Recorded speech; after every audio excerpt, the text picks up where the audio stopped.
Good evening प्यारे प्यारे बच्चों। आज हम लोग जो है कहाँ से स्टार्ट करेंगे। हम लोगों ने लास्ट क्लास में पढ़ा था पॉलिंग ग्रेन के बारे में, राइट? तो लास्ट क्लास में हमने ये भी पढ़ा था कि पॉलिंग ग्रेन का यूज़ कहाँ कहाँ पर होता है, ठीक है। एसिड एज अ सप्लीमेंट भी यूज़ करते हैं। हम लोग ने वहाँ तक का पार्ट डिस्कस कर लिया। आज हम इसके आगे की बात करेंगे। अब जनरली देखो हुआ क्या है, जो लास्ट क्लास में आप लोगों ने इसको बनाया भी होगा, जिसमें एंजाइम एंजाइम किसका बना था? तो कहेंगे सर सेल्यूलोज, ठीक है, पेक्टोसेल्यूलोज या पेक्टिन का। अब जबकि आपका जो एंजाइम था, कहाँ गया एंजाइम? एंजाइम ये बना हुआ था स्पोरोपोलिन का, जो कि डेरिवेटिव था कैरोटीनॉइड का। डेरिवेटिव था कैरोटीनॉइड का, राइट? डेरिवेटिव था कैरोटीनॉइड का। यहाँ तक की बात तो हम लोगों को आती है। तुम सो के आ रही हो? मुंह बिना धोए दिन सर पे चढ़ी है, ठीक है। अब जो ये एंजाइम या स्पोरोपोलिन की लेयर है, वो कुछ जगहों पर क्या होती हैं? नहीं होती हैं, और उसको हम कहते हैं जर्मपोर। क्या कहते हैं? अब जर्मपोर क्यों कहते हैं? क्योंकि यहीं से पानी अंदर जाता है। क्या जाता है? पानी। और ये क्या करता है? स्वेल करता है। क्या करता है? स्वेल करता है। और यहीं से फिर जो है, जो तुम्हारा जनरेटिव सेल है, यहाँ से फिर पॉलन ट्यूब बनती है, और पॉलन ट्यूब से जनरेटिव सेल बाहर आती है। ये सिंपल सी बात है। और उस पॉलन ट्यूब के साथ साथ में क्या बाहर आता है? तो कहेंगे मेल गैमीट। अच्छा, एक माइक्रोस्पोर में कितने मेल गैमीट? 2। कितने? 2। अभी आगे सिखाएंगे। यहाँ तक भी बताया था, तो यहाँ तक जान लेते हैं। अब देखिए, एक बात लिखी हुई है कि पॉलन ग्रेन जनरली जो है स्फेरिकल होता है जनरली, और इसका डायमीटर होता है 25 से 50 माइक्रोन, ठीक है। इसके बाद हम लोगों ने ये पढ़ा था कि भैया ये इसकी बाहर की लेयर है, स्पोरोपोलिन से बनी हुई होती है। ये सारी बातें हम सब ने ढंग से पढ़ा, राइट? अब आगे के काम की बात करें, ठीक है। पेलिनोलॉजी हम लोगों ने पढ़ा था, स्टडी ऑफ पॉलन ग्रेन, ठीक है। अब यहाँ पे लिखा है कि चलो ये सब नहीं पढ़ना है, ठीक है। यहाँ पे एक छोटी सी बात लिखी हुई है कि पढ़ना नहीं, एग्जाम में कभी नहीं आएगा, लेकिन आप जान लीजिए, ठीक है। एक ऑयली लेयर होती है जो पॉलन ग्रेन को प्रोटेक्ट करती है हार्मफुल अल्ट्रावायलेट रेज से, ठीक है। और स्टिकी सरफेस जो है उसको इंसेक्ट से अटैच करने के लिए, तो लिखो हेडिंग डालो पॉलन किट, पॉलन किट। अब बात करते हैं पॉलन किट में क्या क्या चीज होती है। सबसे पहली होती है oily layer.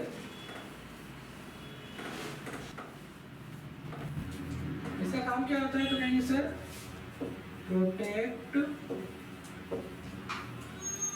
Pollen grain from UV radiations।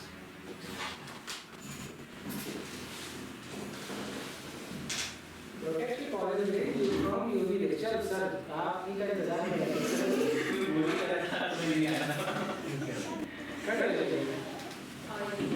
ठीक है।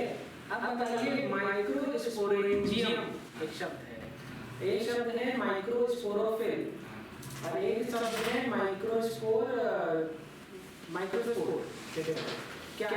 माइक्रोस्पोर में हाँ, माइक्रोस्पोर हाँ, माइक्रोस्पोरोफिल। हाँ तो नहीं, जैसे कम से कम 2 बताया है, कोई बता दे, बैठ जाए। आप बताने के लिए बैठ जाइए। जिस बच्चे के पास सबसे ज्यादा विश्वास हो, उससे सही में बता दो, वो बता देगा। ये देखो माइक्रो ये तो तुम्हारी तो पैदा कर दैट माइक्रो कह रहा फॉर्मेशन वाला तो कुछ भी बता दो, ठीक है। अरे बता सकते हो क्या आपको? गुड, बैठ जाओ, ठीक है।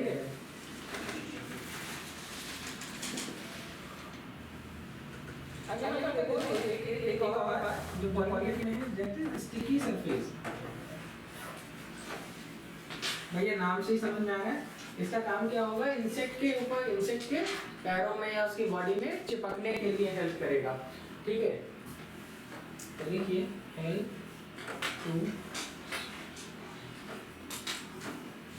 Attach insects.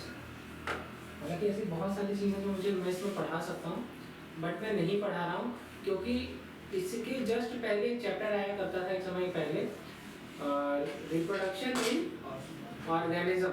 वहाँ पर उन्होंने फॉरेन ग्रेन के बारे में, मतलब ये सारी चीज़ें जो है वहाँ पर डिस्क्राइब की है। अब बताइए, मैं धर्म संकट में हूँ, मैं उस चैप्टर का वो पार्ट पढ़ाऊँ कि ना पढ़ाऊँ? फिलहाल पढ़ा देंगे, ठीक है। अब एक बात और, जो येलो कलर है इट अट्रैक्ट इंसेक्ट, ठीक है। चलो, तो इंसेक्ट क्यों आ रहा है फ्लावर पर? पॉलिन के लिए। उसका काम है क्या? यहाँ से पॉलिन उठा के वहाँ पे लेके जाके पहुँचा दो, उनकी शादी करा दो। नेक्टर के लिए इंसेक्ट आ किस लिए रहा है? नेक्टर के लिए। इसके अलावा सर मे बी उसको जो येलो कलर को अट्रैक्ट करता हूँ। अरे अट्रैक्ट तो कर लिया, चलो अट्रैक्ट कर लिया, लेकिन वो वहाँ जाएगा, जैसे समझो सूरज अट्रैक्ट करा तो सूरज चले जाएगा, हाँ? बताइए, ये तो अट्रैक्ट कर रहा है, इधर उधर कहाँ जाना, दूसरे फोटो में भूल जाओ, ये वो बात हो गई।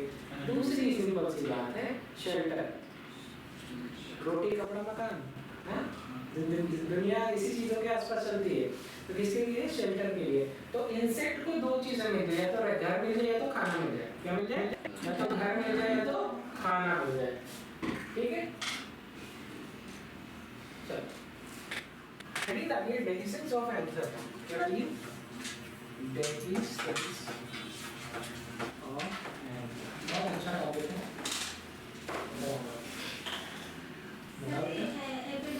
Good, epidermis very good.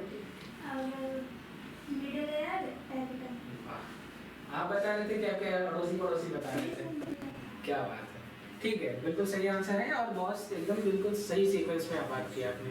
अब हम बात करते हैं जब एंथर मैच्योर हो जाता है, तो भाई मैच्योर हो जा रहा है तो वहीं रह के जाओ अपना काम वाम करो, हाँ, किसी फर्टिलाइज करो, जाओ।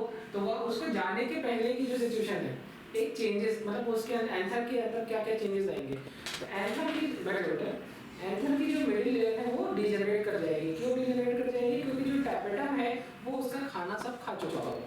क्या खा चुका होगा?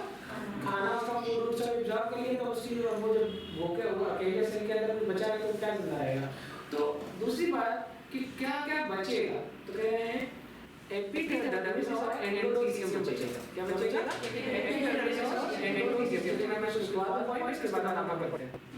चलिए इस बात को समझते हैं। हम लोगों ने क्या करिए, हम लेके जाना है टॉपिक क्या है, डेफिशिएंसी ऑफ एंथर। मतलब जो है पॉलन ग्रेन जो है बाहर आ रहा है। क्या है? बाहर। कहाँ से? निकलने से एंथर या स्टैमेन से बाहर आ रहा है। इस सिचुएशन में क्या हो रहा है कि सबसे पहले हमको क्या करना है, एंथर का मैच्योर होना बहुत इंपॉर्टेंट है। क्या इंपॉर्टेंट है? एंथर का मैच्योर। जब एंथर मैच्योर, एंथर में हमें क्या देखने को मिलता है कि जो मिडिल लेयर है वो डिजेनरेट कर चुकी है और सिर्फ दो लेयर बची है, एपिडर्मिस और एंडोथेलियम, और यही अब जा करके एंथर की आउटर कवरिंग बना रही है। और ये जो मैच्योर एंथर है इसी को हम क्या कहेंगे? Male gametophyte. क्या कहेंगे? Male gametophyte. अभी प्लांट से डिटैच हो जाएगा तभी भी जिंदा रहेगा, इसीलिए इसको फाइट बोला। फाइट मतलब प्लांट लाइक। अब हम आगे की बात करते हैं, जो जब एंथर डेhiscence की कंडीशन में आता है तो डेhiscence जनरली होता कब है, तो कहेंगे ड्राई सीजन्स में होता है। और ड्राई सीजन में जो एंडोथेलियम होती है उसके सेल के अंदर का वाटर जो है पूरा लॉस हो जाता है, और this condition is favourable for the dehiscence of anther. चलिए हम लोग पढ़ने जा रहे हैं गैमेटोफाइट के बारे में। किसके बारे में? Male gametophyte. किसके बारे में? Male gametophyte. या हम इसी सिचुएशन कर रहे हैं माइक्रो गैमेटोजेनेसिस।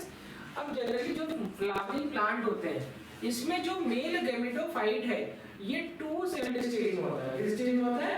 2 cell stage. मतलब जनरली जो फ्लावरिंग प्लांट है इसमें जो माइक्रोस्पोरिया पॉलन ग्रेन है ठीक है, इसी को क्या कंसीडर किया जाता है, मेल गैमेटोफाइट की तरह। और यहाँ पर पार्शियल जर्मिनेशन होता है या डेवलपमेंट होता है पॉलन ग्रेन का। ठीक है, अभी होता क्या है, आप लोगों ने देखा था क्या, माइक्रोस्पोर, क्या देखा था, माइक्रोस्पोर मदर सेल में हुई थी मियोसिस, और मियोसिस के बाद बना था माइक्रोस्पोर। अब ये जो माइक्रोस्पोर है, अब जिसमें होगी माइटोसिस, और माइटोसिस के बाद वह एक कंडीशन आएगी, टू सेल्ड स्टेज आएगी, जिसमें दिस इज वेजिटेटिव सेल और दिस इज जनरेटिव सेल। अब ये जो है कंडीशन, ये जो कंडीशन है, इस कंडीशन के दौरान हेलो, चलो अब इधर देखो, यहाँ देखो ये कंडीशन है, ये कलर चेंज कर देते हैं, ये नॉर्मल है। इसी स्टेज में इसमें कितनी, अब यहाँ के बाद देखिए इसमें हुई माइटोसिस और यहाँ पर बनी 2 सेल स्टेज। ठीक है, कितने सेल की स्टेज है, 2 सेल की स्टेज है। जो 60% प्लांट्स होते हैं, एंजियोस्पर्म प्लांट्स होते हैं, उनमें इसी स्टेज में पॉलन ग्रेन यहाँ से निकल जाता है और किसी फीमेल फ्लावर के स्टिग्मा पर जाकर के चिपक जाता है। ठीक है, तो लेकिन 40% प्लांट ऐसे होते हैं जिसमें 3 सेल स्टेज आती है। कितने स्टेज आती है, 3 सेल। 3 सेल स्टेज में होता कुछ नहीं है, 3 सेल स्टेज में सिर्फ इतना सा अंतर है, जो 3 सेल स्टेज है ये वैसे ही रहेगा, बस यहाँ पर 2 सेल आ जाएगी, मतलब 2 मेल गैमीट आ जाएंगे। क्या कहेंगे, तो क्या होगा, जनरेटिव सेल, जो आपकी जनरेटिव सेल थी इसमें हो जाएगी माइटोसिस, और यहाँ पर 2 मेल गैमीट बन जाएंगे। क्या बन जाएंगे, बस क्या बन जाएंगे, 2 मेल गैमीट बन जाएंगे। वेजिटेटिव सेल, जनरेटिव सेल, यहाँ पे देखिए अब ये देखिए ये क्या है,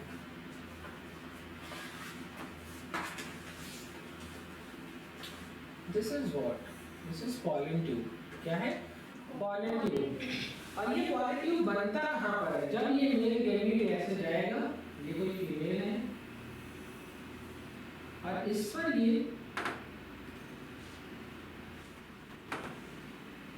मेल गैमीट आकर के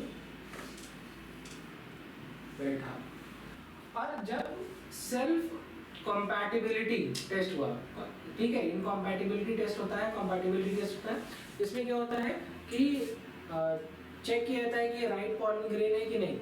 जैसे कि बिस्कस काउंट करके गुलाब पे चला गया तो ये थोड़ा है कि चीनी में जाइगोट बन जाएगा, नहीं होता ना, रिजेक्ट कर देता है। ठीक है, हाँ, ये भी देखो यहाँ पे रिजेक्शन मिलता है, मतलब हर जगह रिजेक्शन है, लड़के डिप्रेशन में है। ठीक है, ये देखो यहाँ अगर राइट पॉलन आ जाए, क्या आ जाए, राइट पॉलन आ जाए, ठीक है, तो ये यहाँ पर ऐसे पॉलन ट्यूब बनेगी और यहाँ पर ओव्यूल होता है, तो ये आएगी यहाँ तक, और ओव्यूल के अंदर एग होता है, एग को फर्टिलाइज करेगी। बात समझ में आ गई, चलो यहाँ तक समझ गए, इसमें कुछ लिखवाया ही नहीं, ये देखिए, ठीक है, ये देखो ये क्या है, वेजिटेटिव न्यूक्लियस, ये इस सेल का जो न्यूक्लियस है, वेजिटेटिव सेल और जनरेटिव सेल, तो ये हो गए 2 स्पर्म सेल बन गए मेल में, और ये जो आखिरी वाला है इसी को कहते हैं 3 सेल्ड स्टेज, है ना। ठीक है, तो देखो ये था तुम्हारा एंथर, इसमें से एक पॉलन ग्रेन निकल गया मैच्योर होकर के, और इसके बाद इसमें क्या हुई, मियोसिस। मियोसिस के बाद जो है यहाँ पर ये देखो ये माइक्रोस्पोर रिलीज हो रहा है, माइक्रोस्पोर ये है, यहाँ से पढ़ना सीखो, ठीक है, ये है माइक्रोस्पोर। तो यहाँ से ले करके यहाँ तक की कंडीशन को हम क्या कहेंगे? माइक्रोस्पोरोजेनेसिस। क्या कहेंगे? माइक्रोस्पोरोजेनेसिस। ठीक है, और इसके बाद ये माइक्रोस्पोर से ले करके तो इस माइक्रोस्पोर में क्या होगा? माइटोसिस। तो दो तरीके की सेल में, बड़ी सेल के अंदर ऐसा लग रहा बड़ी सेल के अंदर छोटी वाली सेल तैर रही है, राइट? तो जनरेटिव सेल फ्लोस हुआ था वेजिटेटिव सेल, और उसके बाद वेजिटेटिव जनरेटिव सेल में क्या हुआ? माइटोसिस। जनरेटिव सेल में क्या हुआ? माइटोसिस। और फिर दो सेल, दो, एक ये और ये तो वेजिटेटिव न्यूक्लियस है ही है। 3 सेल स्टेज आ गई, और इसके बाद ये सही पॉलन जब पहुंचा तो यहाँ पर कंपैटिबिलिटी टेस्ट हुआ, टेस्ट पास कर गए, तो उसके बाद क्या होगा? पॉलन ट्यूब बनेगी। बात समझ में आ गई? यस और नो? चल आगे बढ़ते हैं।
जो दोनों न्यूक्लियस है,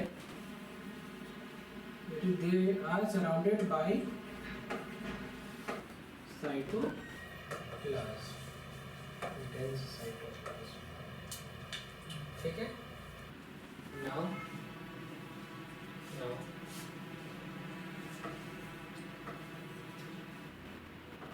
vegetative nucleus plus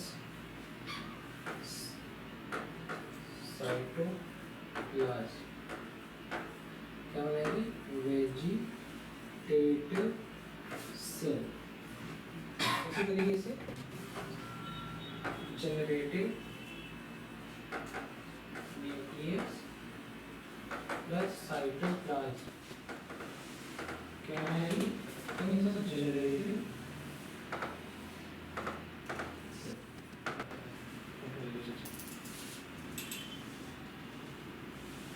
तो हम लोगों को एक पॉइंट लिखिए कि 60% एवरेज फॉर्म में जो पॉलन है वो किस सेल स्टेज में होता है? 2 सेल स्टेज में, और 60% में they shed over at 3 cell stage. 40% में 3 सेल, और 60% में 2 सेल स्टेज। जैसे 3 सेल स्टेज को मैं यहाँ पर आपको दिखा रहा हूँ। जैसे हम लोगों को ये लगी पॉलिन ग्रेन में हमने लिया तो बना क्या है? इसमें ये माइटोसिस बना क्या, वेजिटेटिव सेल और जनरेटिव सेल, ये भी है प्लॉट और ये भी है प्लॉट। ठीक है, दिख रहा है ना? ये जो जनरेटिव सेल है इसमें हमने करा दी फिर से माइटोसिस। अब हमें मिला तो हम प्लॉट की, लेकिन हम ये दोनों कहलाएंगे मेल गैमीट। संख्या में कितना होगा? ठीक है, इसके बाद ये पोस्ट पॉलिनेशन डेवलपमेंट, इसको पहले क्या था? प्री पॉलिनेशन डेवलपमेंट था। अब देखिए पोस्ट पॉलिनेशन डेवलपमेंट, देखिए ऐसे ऐसे बनेगा।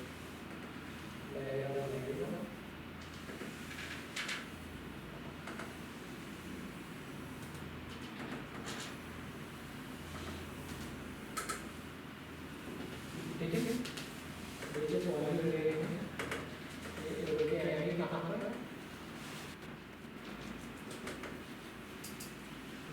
ठीक है, कौन सा समय का वो याद है जर्मोर, उसी जर्मोर से लेने के लिए पॉलन ट्यूब तो मिलेगा,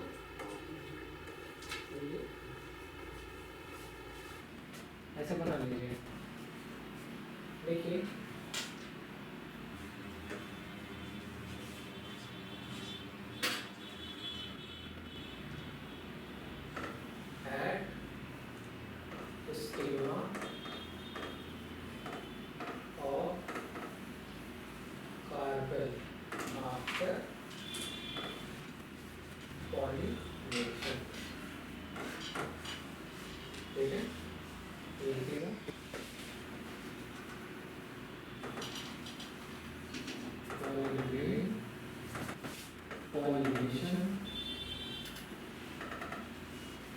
क्या होगा बताएंगे सर?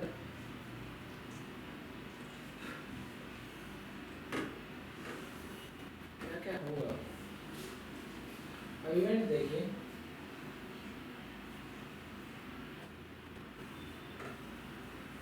पॉलन ग्रेन क्या करेगा? एब्सॉर्ब क्या है? मॉइस्चर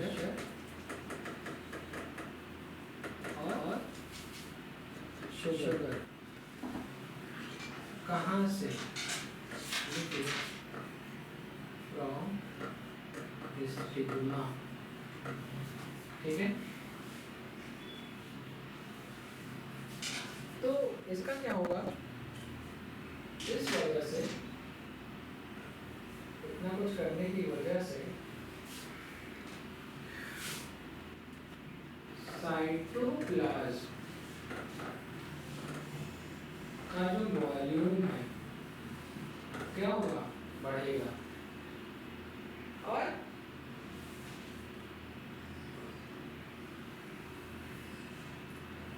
ये क्या करेगा?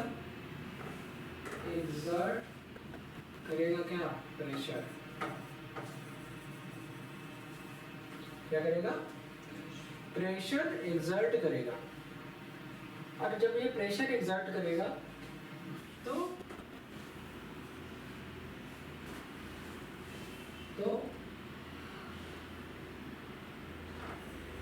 Cytoplasm of intestine comes out through germ pore.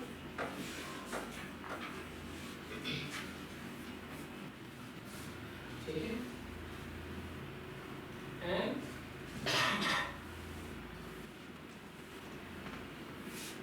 अब क्या बनाएगा? Pollen tube. अब मुझे अगर देखा जाए तो मुझे सिर्फ इसको इतना बताना होगा, तो मैं यहाँ पर एक ऐसे एरो बना कर लिख दूंगा, पॉलन ट्यूब फॉर्मेशन, बस क्या लिख दूंगा? डिस्कस करने की जरूरत नहीं है, ये मैंने आपको तरीका सिखा दिया क्या क्या सिचुएशन हुआ, बट आपको सिर्फ इतना आना चाहिए कि पोस्ट पॉलिनेशन डेवलपमेंट के दौरान स्टिग्मा के ऊपर जब पॉलन ग्रेन पहुंचता है तो वो आपको जो है क्या बनता है पॉलन ट्यूब, ठीक है। इसके बाद क्या होगा कैंसर पॉलन ट्यूब जब बन जाएगा तो this pollen tube will through this pollen tube will go, यहाँ लिखो, देखिए यहाँ पे लिखने का काम मिलेगा, लिखने का तो यहाँ लिख सकते हो through this male gamete reach ovule और हमें जाना है ओवम के पास, किसके पास जाना है ओवम के पास, दिख रहा है आपको? नहीं सर अभी दिखा रहे हैं लेकिन वो भी तरह थ्रू दिस किस तरह से लिख दो We can reach ovule. Correct. Through this male gamete reach ovule sir तो नहीं दिख रहा है। ये दिखा रहा है ठीक है।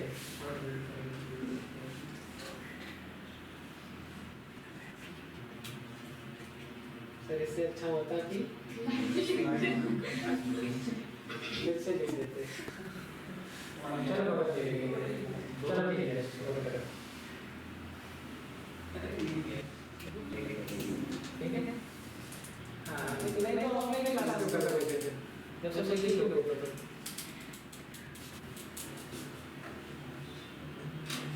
ठीक है। लिखा है 3 cell stage represent mature male gametophyte का कैप्सुला का एग्जांपल है, ठीक है। चलिए तो क्या हम लोगों ने सीखा था, हम लोग शुरू कर रहे हैं कि हमें मैच्योर पॉलिनेशन क्या रिप्रेजेंट करता है मेल गैमेटोफाइट को, ठीक। अब हम समझ जाएंगे इसके बारे में स्पेशल या फीमेल सेक्स ऑर्गन के बारे में, इसके बारे में टेस्टल या फीमेल सेक्स ऑर्गन के बारे में। चलिए काम की बात करते हैं। टेस्टल या हम इसको कहते हैं फीमेल सेक्स ऑर्गन, ठीक है। अब जो फीमेल सेक्स ऑर्गन या पिस्टल है हो सकता है किसी फ्लावर में सिंगल हो सकता है किसी फ्लावर में एक से ज्यादा हो, तो जिसमें जैसे पिस्टल या फीमेल सेक्स ऑर्गन ऐसी को हम क्या कहते हैं कार्पेल, क्या कहते हैं कार्पेल। अगर सिर्फ एक पिस्टल हो तो इस कंडीशन को कहते हैं मोनोकार्पेल रिंग, क्या कंडीशन हो only one pistil are present. तो अगर एक से ज्यादा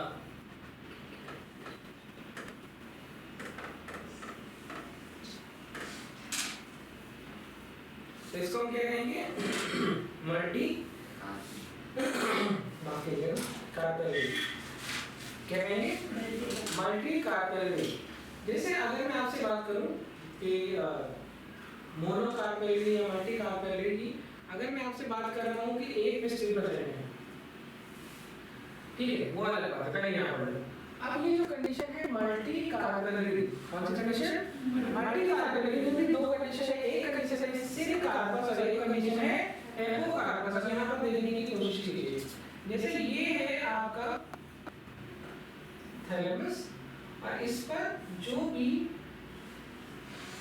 कार्पेल लगा हुआ है, मेरी बात को समझिएगा, जितने भी पिस्टल हैं या कार्पेल हैं ये चाहे स्टिग्मा पर अटैच हो, चाहे स्टाइल के लेवल पे अटैच हो, चाहे ओवरी के रीजन पर अटैच हो, तीनों में से किसी जगह पर भी ये अगर अटैच्ड है तो इस कंडीशन को हम क्या कहेंगे सिन कार्पस। देखो फिलहाल जो मैंने बनाया है इसमें एक ही जगह पर जुड़े हुए हैं इस रीजन में, दिख रहा है हालांकि जब आप मॉर्फोलॉजी में पढ़ेंगे तो 3 तरीके की सिचुएशन आएगी, वो वहाँ पढ़ेंगे। एपोकार्पस कंडीशन में क्या होता है अभी दिखाता हूँ। ये प्रेजेंट तो है लेकिन ये जुड़े नहीं किसी भी तरीके से। ये कंडीशन क्या कहलाएगी? एपोकार्पस। ठीक है, तो क्रिस्टल फ्री क्या होंगे? फ्री होंगे। और इसका एग्जांपल है माइकेलिया। क्या नाम क्या एग्जांपल है? माइकेलिया। अब मेरी एक बात समझिए, ये जो था ओवरी के बारे में बात, ये जो था कार्पेल के बारे में बात, अब जो अगली बात चल रही है वो शुरू होने जा रही है कि जो कार्पेल है वो इसमें 3 रीजन प्रेजेंट है, स्टिग्मा, स्टाइल और सबसे बेसिक रीजन क्या है? ओवरी। तो स्टिग्मा क्या होता है? पहले सर जो सबसे ब्रॉडर रीजन है, कैसा रीजन है? Broader region. आपका ब्रॉडर रीजन इसको क्या कहेंगे? स्टिग्मा। और स्टिग्मा जो है मेनली इसी पर आकर के, मेनली क्या इसी पर आकर के कौन अटैच होता है? Pollen grain. तो लिखा है specialized for receiving pollen grain. इसको रिसीव करने के लिए पॉलन ग्रेन को रिसीव करने के बाद अब हम पढ़ने जा रहे हैं स्टाइल। स्टाइल क्या है? एक लॉन्ग स्टॉक है। और जब हम बात करते हैं ओवरी, ओवरी एक बेस पर प्रेजेंट स्वेलिंग फुली हुई स्वेलिंग को जो है ओव्यूल कंटेनिंग रीजन। कैसा रीजन है? Ovule containing region. क्या है? Ovule containing region. इसी ओव्यूल को हम क्या कहते हैं? मेगास्पोरेंजियम। क्या कहते हैं? मेगास्पोरेंजियम। क्या कहते हैं? मेगास्पोरेंजियम। और इसी ओव्यूल के अंदर क्या प्रेजेंट होता है? एग। आप भी सो क्या है? तब रो क्या है? मेरी आज के दिन नींद है भैया? किसी का इंतजाम तो बताइए। है जो लाना मेरे को तो नहीं आओगे। अच्छा इसमें कह भी नहीं सकते कार्ड हमको दे दो हम एंट्री करा लेंगे। नहीं वो होता है जैसे गेम में रहा है, जो होता है उसमें कार्ड देते हैं, कार्ड दी पास से गया आप चले जाओ मेरे यार, इस वाले में भी होना चाहिए। तो अब हम लोग पढ़ने जा रहे हैं एग्जांपल है हिबिस्कस का। इसका हिबिस्कस का चलिए ये ठीक है। अब ये जो एग्जांपल है ये है सिल्क कार्पस कंडीशन हिबिस्कस का, और ये जो एग्जांपल है किसका है? माइकेलिया का। किसका एग्जांपल है? माइकेलिया का। समझ में आ गया? अच्छा ये देखो यहाँ किस रीजन पर ये सब फ्यूज है, दिख रही है जगह? स्टाइल। चलो ये देखो ये क्या है? बड़ा खतरनाक है। ऑपियम पॉपी। हाँ चलो गांजा बनाने वाला पॉपी प्लांट। हमने सुना नहीं होगा? हाँ पॉपी। अरे ये पाप कराता है, पॉपी प्लांट बोली जाती है। ठीक है, तो इसके पूरे प्रोसेस से नशा बनता है। अगर सिर्फ पंखुड़ी उतारी तो उसका कुछ और नशा बनना, चरस मान लो बन गया। अगर इसका पूरा इन्फ्लुएंस रह गया तो वो मान लो अफीम बन गई। अफीम सुना? Yes sir. अफीम कोटी कानपुर नहीं अफीम। ठीक है चलो आगे बढ़ते हैं। ये आप लोगों ने देखा ही है, इनके बारे में क्या बताया बताइए? ठीक है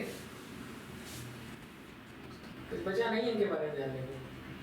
अब हम लोग पढ़ने जा रहे हैं किसके बारे में? ओव्यूल के बारे में। इसके बारे में पढ़ने जा रहे हैं ओव्यूल, या हम पढ़ने जा रहे हैं इंटीग्रेटेड मेगास्पोरेंजियम। ठीक है, अब एक चीज देखिए, एक ही ओवरी में एक से ज्यादा ओव्यूल भी हो सकते हैं। एक ओवरी में एक से ज्यादा ओव्यूल भी हो सकते हैं। ठीक है, अब इस बात को इस तरीके से समझिए। कैमरामैन जल्दी फोकस करो।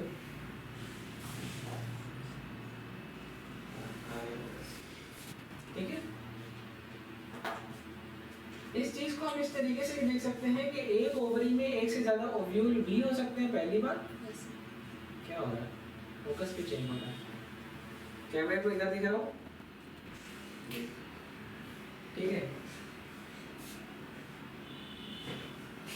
चलो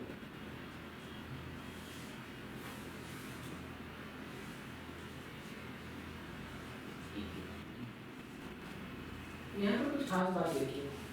यहाँ पर हमें एक चीज देखने को मिली कि जो ओवरी। और ओवरी क्या कहते हैं मैंने इसे ओव्यूल कहते हैं। और जिस चैम्बर में ओवरी की कैविटी में क्या प्रेजेंट है ओव्यूल। तो ovule is basically ovarian cavity required है। और ये ओवेरियन कैविटी से ओव्यूल को कनेक्ट करते हैं इसको तो इसे क्या कहेंगे प्लेसेंटा कहेंगे प्लेसेंटा। ठीक है समझ में आ गया? तो प्लेसेंटा समझ में आ गया मुझे लगता है आपको। यहाँ पर लिखा है लेकिन प्लेसेंटा से कनेक्ट करना है ओवरी से किसको ओव्यूल को, ओवरी से ओव्यूल को। तो जहाँ पर लिख लो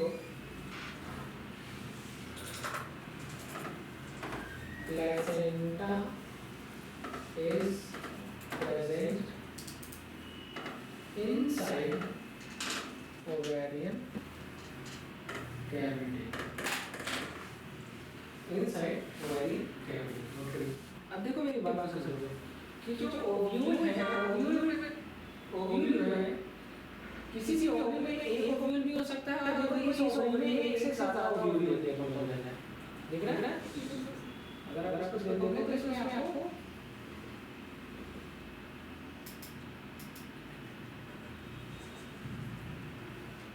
एक से ज़्यादा ओव्यूल देखो तो मिलेगा। तो कोई ज़रूरी है एक से ज़्यादा ओव्यूल? हाँ, अगर तुम एग्जांपल देख रहे हो कि अभी से एक ओव्यूल वन ओव्यूल इसका एग्जांपल अगर तुम देखते हो जैसे मैंगो, किसको देख रहे हो? मैंगो, वीट या पैडी को देख रहे हैं। लेकिन दूसरे साइड अगर आप देखते हैं more than one ovule in one ovary या ईच ओवरी। जब उसके देखते हैं तो आपको देख लेना चाहिए इसको वाटर में रखो। इसको देखना चाहिए वाटर में देखना चाहिए तो आप